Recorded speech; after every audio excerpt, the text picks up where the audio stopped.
అధినేత చంద్రబాబు ఆ పార్టీ అభ్యర్థులకు ఇవాళ బీఫామ్లు అందించనున్నారు.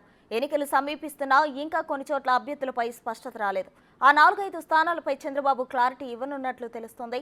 నేతల మధ్య విభేదాలు, ఆయా స్థానాల్లో పట్టున్న నాయకుల గుర్తింపులో ఆలస్యం అవడం వల్ల ఇప్పటిదాకా అభ్యర్థులను ఖరారు చేయలేదు. పెండింగ్ సీట్లపై నెలకొన్న సస్పెన్స్ కు ఇవాళ తెరపడనుంది. ఉండి అసెంబ్లీ స్థానం రఘురామకృష్ణరాజుకు దాదాపు ఖరారైనట్లు సమాచారం. ఉండి సిట్టింగ్ ఎమ్మెల్యే రామరాజుకు పశ్చిమ గోదావరి జిల్లా అధ్యక్ష బాధ్యతలు ఇచ్చే అవకాశం ఉంది. అనపర్తి దెందులూరుపై టీడీపీ బీజేపీ మధ్య ఇంకా సయోధ్య కుదరలేదు. అనపర్తి సీటు టీడీపీకి, దెందులూరు సీటు బీజేపీకి కేటాయించేలా ప్రతిపాదనలు చేసినట్లు తెలుస్తోంది. దెందులూరు టీడీపీ అభ్యర్థిగా చింతమనేని ప్రభాకర్ ను బరిలో దించాలనే అధిష్టానం చర్చలు జరుపుతున్నట్లు సమాచారం. అటు మూడుగులలో పైలా ప్రసాద్ కు బదులు బండారు సత్యనారాయణమూర్తికి టికెట్ ఇచ్చే అవకాశం కనిపిస్తుంది. మడకశిర అభ్యర్థి అనిల్ కుమార్ కు బదులుగా ఎంఎస్ రాజుకు కేటాయించాలని అధిష్టానం ఆలోచిస్తున్నట్లు తెలుస్తుంది. తబ్బాలపాలె అభ్యర్థి జయచంద్రారెడ్డికి బదులు శంకర్ యాదవ్ లేదా సర్లారెడ్డి కేటాయించేందుకు కసరత్తు చేస్తున్నట్లు సమాచారం. ఇదే అంశానికి సంబంధించి మరింత సమాచారం మా ప్రతినిధి శివ అమరావతి నుండి లైవ్ లో అందించడానికి సిద్ధంగా ఉన్నారు. శివ, చెప్పండి. అయితే టీడీపీ అభ్యర్థులను ఈ రోజు ఇప్పటి వరకు పెండింగ్ లో ఉన్న బీ ఫామ్ ను కానీ ఈ రోజు ఇవ్వడం జరుగుతుంది. ఇప్పటి వరకు పెండింగ్ ఉన్న స్థానాలపై ఒక క్లారిటీ వచ్చే ఛాన్స్ ఉన్నట్లు తెలుస్తుంది. ఏంటి ఓవరాల్ ఇష్యూకి సంబంధించిన డీటెయిల్స్ ఏంటి? మొత్తంలో చూసుకుంటే కనుక తెలుగుదేశం పార్టీకి సంబంధించి 144 అసెంబ్లీ, 17 పార్లమెంటు స్థానాలకు సంబంధించి ఇప్పటికే అభ్యర్థుల ప్రకటన జరిగింది. అయితే తెలుగుదేశంలో కొన్ని అసంతృప్తులు, బీజేపీలో మరికొన్ని అసంతృప్తులు, వారి మధ్య జరుగుతున్న విభేదాల కారణంగా కొన్ని చోట్ల నియోజకవర్గాల్లో ప్రజల్లో సఖ్యతగా కొనసాగపోవడం, కార్యకర్తల నేతల్ని సమ్మేళనం చేసుకోకపోవడంలో నాయకులు విఫలమయ్యారు. ఈ నేపథ్యంలో అక్కడ మార్పులు చేర్పులు చేయాలని చెప్పి తెలుగుదేశం పార్టీ అధిష్టానం భావించింది. వాస్తవానికి దాదాపుగా 5-6 నియోజకవర్గాల్లో మార్పులు చేర్పులు చేయాలని చెప్పి భావించిన అధిష్టానం మాత్రం తాజాగా 3 నియోజకవర్గాలకు సంబంధించి మార్పులు చేర్పులు చేయాలని చెప్పి కూడా నిర్ణయం తీసుకుని తెలుస్తూ ఉంది. ప్రధానంగా చూసుకుంటే ఉండి అసెంబ్లీ నియోజకవర్గానికి సంబంధించి కూడా సిట్టింగ్ ఎమ్మెల్యే రామరాజుకు సంబంధించి కూడా పశ్చిమ గోదావరి జిల్లా అధ్యక్షుడిగా ఇచ్చే అవకాశం కనిపిస్తూ ఉంది. ఇవాళ రేపట్లో అది కూడా ప్రకటన చేస్తారు. అక్కడ త్రిబులార్కి దాదాపుగా టికెట్ కన్ఫర్మ్ అవుతుంది. ఈ రోజు ఆయనకి బీఫామ్ ఇచ్చే అవకాశాలు కనిపిస్తున్నాయి. ఇక దెందులూరు అనపర్తికి సంబంధించి మాత్రం ఇంకా ఎటువంటి క్లారిటీ రాలేదు. దానికి సంబంధించి కూడా దాదాపుగా దెందులూరుకు సంబంధించి చింతమనేని, అనపర్తికి సంబంధించి కూడా బీజేపీ కోటలోనే ఉండే అవకాశాలు అయితే కనిపిస్తున్నాయి. పెద్దగా ఈ నియోజకవర్గాలకు సంబంధించి మార్పులు చేర్పులు జరిగే అవకాశాలు అయితే లేనట్లుగా కూడా తెలుస్తుంది. ఇక అలాగే చూసుకుంటే కనుక మాడుగులకు సంబంధించి కూడా ప్రస్తుతం అక్కడ ప్రసాద్ ఉన్నాడు. అతని స్థానంలో కూడా బండారు సత్యనారాయణమూర్తికి ఇచ్చేందుకు అధిష్టానం దాదాపుగా నిర్ణయం తీసుకుని ఈ రోజు ప్రసాద్కు బదులు సత్యనారాయణమూర్తికే ఇచ్చే అవకాశం కనిపిస్తుంది. ఇక మడకశిర అసెంబ్లీ స్థానానికి సంబంధించి కూడా అక్కడ సునీల్ అనే వ్యక్తి ఉన్నారు. అతని ప్లేస్కి సంబంధించి కూడా రాష్ట్ర ఎస్ఎస్ఎల్ అధ్యక్షుడు ఎంఎస్ రాజుకి ఇవ్వాలని చెప్పి కూడా చంద్రబాబు నిర్ణయం తీసుకున్నట్టు తెలుస్తుంది. దానికి సంబంధించి కూడా ఈ రోజు కూడా ఆయనకి సంబంధించి కూడా క్లారిటీ వచ్చే అవకాశాలు అయితే కనిపిస్తూ ఉన్నాయి. ఓవరాల్గా చూసుకుంటే తంబలపల్లికి సంబంధించి కూడా మార్పులు చేర్పులు జరిగే అవకాశాలు లేనట్లు కూడా తెలుస్తాయి. సో ఇక ప్రధానంగా మూడు ఉండి నియోజకవర్గం, అలాగే మాడుగుల, మడకశిర ఈ 3 అసెంబ్లీ స్థానాలకు సంబంధించిన అభ్యర్థులను మాత్రమే ఈరోజు మార్పులు జరిగే అవకాశం ఉన్నట్లు కూడా తెలుస్తూ ఉంది.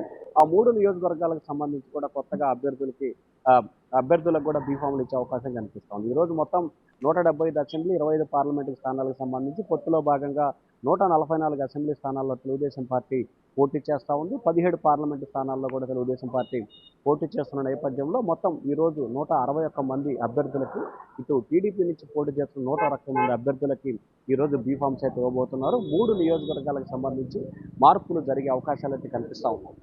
శివ, మీరన్నట్లు ఇంకా దెందులూరు అలాగే అనపర్తి విషయంలో వాళ్ళిద్దరికి టీడీపీ అలాగే బీజేపీ మధ్య సయోధ్య కుదరని పరిస్థితి మనం చూస్తున్నాం.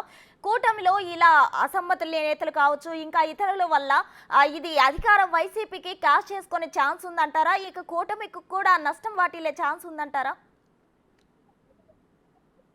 ప్రధానంగా చూసుకుంటే, వాస్తవానికి చూసుకుంటే అనపర్తి విషయంలో మాత్రం ఖచ్చితంగా తెలుగుదేశం పార్టీకి, ముఖ్యంగా కూటమికి భారీ స్థాయిలో నష్టం జరిగే అవకాశాలు అయితే కనిపిస్తున్నాయి. ఇప్పటికీ అనేక సర్వేలకు సంబంధించి టీడీపీ, జనసేన, బీజేపీ అనేక సర్వేలు, ఉమ్మడి సర్వేలు కూడా జరిపిన నేపథ్యంలో కూడా చాలా అంశాలకు సంబంధించి కూడా కొంత క్లారిటీ లేని పరిస్థితి కనిపిస్తూ ఉంది. కానీ ఏదైతే భారతీయ జనతా పార్టీకి టికెట్ కేటాయించిన నేపథ్యంలో ఖచ్చితంగా అక్కడికి సంబంధించి మార్పులు జరిగే అవకాశం లేనట్లు కూడా ఇరు పార్టీలు అంగీకారం తెలిపాయి. ఎందుకంటే గతంలో మాట్లాడిన బీజేపీ రాష్ట్ర ఇన్ఛార్జి సిద్ధార్థ సింగ్ కానీ, లేకపోతే మరికొంతమంది నేతలకు సంబంధించి కూడా ఏదైతే తాము పోటీ చేస్తున్న 10 అసెంబ్లీ, 6 పార్లమెంట్ స్థానాలకు సంబంధించి ఎక్కడ కూడా మార్పులు చేర్పులు ఉండవని చెప్పి బీజేపీ స్పష్టమైన ప్రకటన చేసిన నేపథ్యంలో అనపర్తి విషయంలో ఎక్కడ కూడా మార్పులు చేరుకునే అవకాశాలు అయితే కనిపించట్లేదు. మరి ఈరోజు చంద్రబాబుకు సంబంధించి కూడా అంశానికి సంబంధించి కూడా బీజేపీ పెద్దలతో చర్చలు జరుపుతున్నారు. మరి 11 గంటలకు ప్రారంభమయ్యే ఈ బీఫామ్ పంపిణీ కార్యక్రమం లోపు ఏమైనా క్లారిటీ వస్తుందా అనేది వేచి చూడాల్సిన పరిస్థితి అయితే కనిపిస్తూ ఉంది.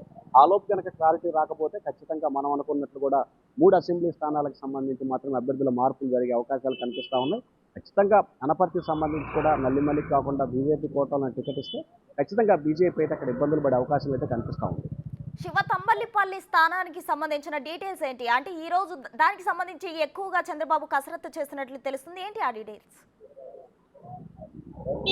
ప్రధానంగా చూసుకుంటే తంబళ్లపల్లికి సంబంధించి కూడా మార్పులు చేర్పులు చేయాలని చెప్పి కూడా చంద్రబాబు మొదటగా ఆలోచన చేశారు. అంటే ఇటీవల కాలంలో ఎప్పుడైతే మార్పులు చేర్పులు చేశారో అక్కడ ఉన్న అభ్యర్థికి సంబంధించి అక్కడ జయచంద్రారెడ్డి ప్లేస్లో కూడా ఒక బీసీ సామాజిక వర్గానికి ఇస్తే ఏ రకంగా ప్రతికూలత పవనాలు ఉంటాయి, ఎటువంటి ప్రభావితం చూపే అవకాశం కనిపిస్తూ ఉందనే కోణంలో కూడా చంద్రబాబు సర్వేలు నిర్వహించారు. అయితే ప్రస్తుతం ఉన్న నేపథ్యంలో కూడా 2 సార్లు సరళారెడ్డి అలాగే ఒక బీసీ సామాజిక వర్గానికి సంబంధించి ఉన్న వ్యక్తి ఈ ముగ్గురు పేరుతో సర్వేలు నిర్వహించినా కానీ కొంత ఎడ్జి ప్రస్తుతం ఉన్న జయచంద్రారెడ్డికి అనుకూలంగా ఉన్నట్లు కూడా తెలుస్తూ ఉంది. సో ఈ నేపథ్యంలోనే ఖచ్చితంగా తంబళ్లపల్లికి సంబంధించి కూడా కొంత కసరత్తు అయితే చేస్తుంది. ఎందుకంటే పెద్దిరెడ్డి రామచంద్రారెడ్డికి సంబంధించిన నియోజకవర్గం వారి అనుచరులు ఆయన సోదరులు ఉంటున్న నేపథ్యంలో ఖచ్చితంగా అక్కడ బలమైన వ్యక్తి కావాలనేది కూడా ప్రధానంగా చర్చ జరుగుతుంది.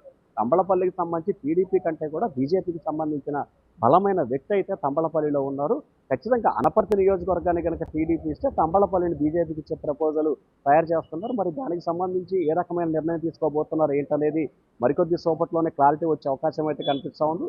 అయితే మనకు అందుతున్న సమాచారం ప్రకారం అయితే మాత్రం అనపల్లికి సంబంధించి నల్లపల్లి రామకృష్ణారెడ్డిని బుద్ధగించే ప్రయత్నం టీడీపీ చేస్తున్నట్టు కూడా తెలుస్తూ ఉంది. మరి ఈరోజు ఎటువంటి ప్రయత్నాలు జరగబోతున్నాయి ఏంటనే దానికి సంబంధించి అయితే క్లారిటీ రావాలి. ప్రధానంగా చూసుకుంటే చంద్రబాబుకు సంబంధించి అభ్యర్థుల ప్రకటన నుంచి నిన్న సాయంకాలం వరకు కూడా సర్వేలను ఆధారం చేసుకొని సర్వేల అభ్యర్థులను బేస్ చేసుకొని బీఫామ్స్ కేటాయించడం జరుగుతుంది. సో ఈ నేపథ్యంలో గెలిపే ప్రామాణిక కూడా చంద్రబాబు పూర్తి స్థాయిలో కసరత్తు చేస్తూ ఉన్నారు. దానికి అనుగుణంగానే ఇవాళ మార్పులు చేర్పులకు సంబంధించి పెద్దగా ఉండే అవకాశం లేదు. కేవలం 3 లేకపోతే 4 నియోజకవర్గాలకు సంబంధించి మాత్రమే మార్పులు జరిగే అవకాశం అయితే కనిపిస్తూ ఉంది. దెందులూరుకు సంబంధించి ఎటువంటి మార్పు లేనట్టు కూడా క్లారిటీ వచ్చేసింది. ఇంకా తంబళ్లపల్లి, మడకశిర, జీమాడుగుల, ఉండి ఈ 4 నియోజకవర్గాలకు సంబంధించి మాత్రమే ఖచ్చితంగా 3 నియోజకవర్గాల్లో కొంత మార్పులు జరిగితే ఒకవేళ జరిగినా కానీ 4 నియోజకవర్గాల్లో మార్పులు జరిగే అవకాశాలు కనిపిస్తూ ఉన్నాయి.